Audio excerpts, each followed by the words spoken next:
আসসালামু আলাইকুম সুপ্রিয় দর্শকবৃন্দ, আশা করি সবাই ভালো আছেন। তো চলে আসলাম আমার সেই ছোটো চাচা বাগানে, ঘাসের বাগানে। এখানে দেখতেছি অনেক গাছ হয়েছে। এই কলা গাছগুলো উঠাই দেওয়ার পরেও এই বোগ হয়ে গোবর ঢালছে, তো এই জন্য আবার বেরোইছে সব কিছু। তো এসেই দেখলাম নতুন করে এখানে ঘাস লাগানো। আমি তো অনেক দিন আসি না, যার কারণে অনেক কিছুই আর কি দেখিনি। তো এখানে নতুন করে সেই জাভা ওয়ান হাইব্রিড লাগাইছে, দেখেন 2 হাত ফাঁকা ফাঁকা দিছে। এইখান থেকে আমি যেরকম এই মাঝের থেকে বুনা ঘাস কাটি, সেও এখান থেকে দেখলাম কাটা শুরু করতেছে।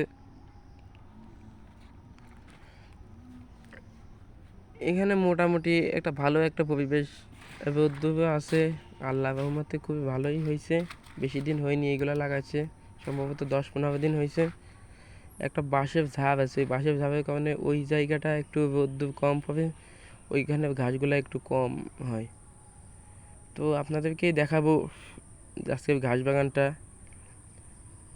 দেখেন কেমন লাগে আপনাদেরকে, আপনারা অবশ্যই কমেন্ট করে জানাবেন কেমন হয়েছে ঘাস। এই ঘাসগুলা আবার 2-3 মাস আগে লাগানো এবং যার সময় লাগানো, তো এইগুলো কেটে কেটে খাওয়াইছে, পরে আবার হয়েছে। এর ভিতরে দানার ঘাস ছড়াই দেওয়া দানা। আমি যেরকম কাটিংয়ের ভিতরেও আপনার যে দানা সবাই দিয়েছিলাম, এইখানেও তাই করছে। এটা হচ্ছে বোকামি করছে। আমি তো মনে করেন এই জন্যই সবাই দিয়েছিলাম যে যদি কাটিং পাই কিনা, সেই জন্যেই আর কি। আমার আর কোনো উদ্দেশ্য না, কিন্তু ঘাস সেইখানে যত ফাঁকা হবে ঘাসের চাহিদা তত বেশি হবে।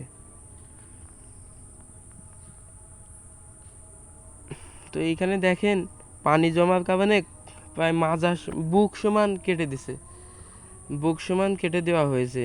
তো এই যে সেই ঘাসগুলা দেখেন, ঘাসগুলা অনেক সুন্দর হয়েছে। এই যে পানি পাইপ দিয়ে অল টাইম পানি দেওয়া হয় এখানে, এটা দেখেই বোঝা যাচ্ছে সবসময় পানি দেওয়া। আলহামদুলিল্লাহ, দেখেন অনেক ঘাস হয়েছে।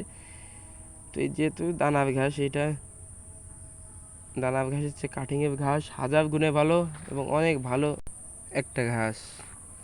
এই ঘাসটা খুবই ভালো। দেখেন এইখানে অনেক খানিকটা কেটে, এই যে এইগুলা মাটি সব এইখানে উঠাই দিছে। এইখানে উঠাই দেওয়ার কারণে একটা, যেহেতু বর্ষার সময় এখানে ডুবে যায়, কিন্তু এখন সেটা হবে না। এখানে দেখছেন অনেক টাকা খরচ করছে, নেট দিয়ে চারি সাইড দিয়ে পুরা নেট দিয়ে অনেক খরচ করছে। তো খরচ করার পরেই আলহামদুলিল্লাহ ঘাস হয়েছে। এই প্লেটটা আছে কাটিং লাগানো ছিল। এই যে ঘাসগুলো দেখতে পাচ্ছেন সোজাসুজি, এগুলো আছে কাটিং ছোট ছোট। এগুলা কেটে খাওয়ানো হয়ে গেছে একবার, আবার হচ্ছে, আবার ঝাড় হচ্ছে। আর এইগুলো আছে সেই দানার ঘাস, দেখছেন এইগুলো কিন্তু এখনো পাকে নাই, কারণ এইগুলো হচ্ছে পরিপূর্ণ হয়েছে, পরিপূর্ণ জোর পাইছে গাছটা, শক্তি পাইছে, খাবার পাইছে, এই জন্য আর কি গাছটা ভালো হয়েছে। কিন্তু আমাদের ঘাসগুলা খাবার পায় নাই সেরকম একটা, সেরকম মনে করেন ওই যে একটা স্পেস জায়গা সেটা পায় নাই। কিন্তু এইখানে কিন্তু সেইগুলা পাইছে।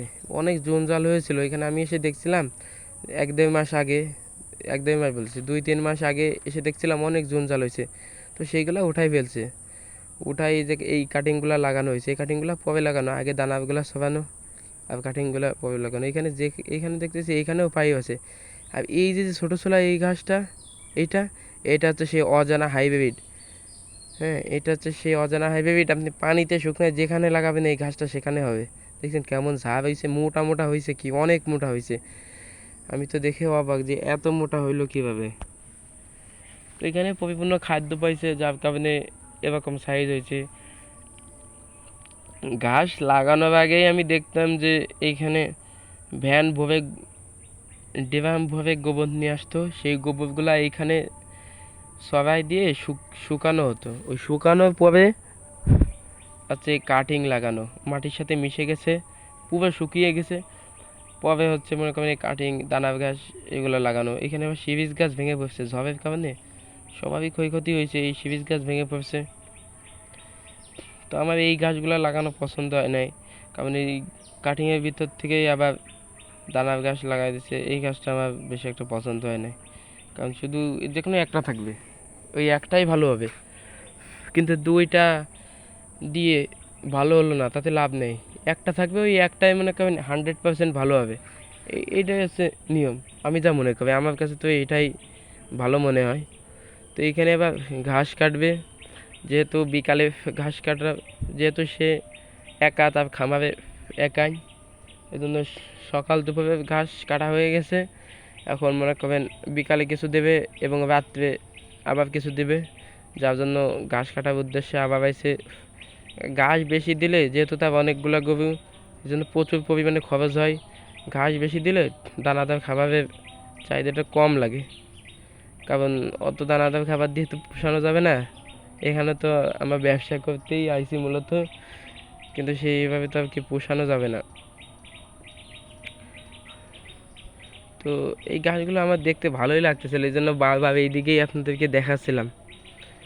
ঠিক আছে, এই গাছগুলো আমার ভালোই লাগতেছিল। দেখেন কত ফাঁকা দিছে, কিন্তু আমার এখানে কিন্তু অত ফাঁকা নেই। তো আজকে ভিডিওটা এই পর্যন্তই, আশা করি সবাই ভালো থাকবেন, সুস্থ থাকবেন, আমার চ্যানেলটি সাবস্ক্রাইব করে দেবেন। আসসালামু আলাইকুম ওয়া রাহমাতুল্লাহ।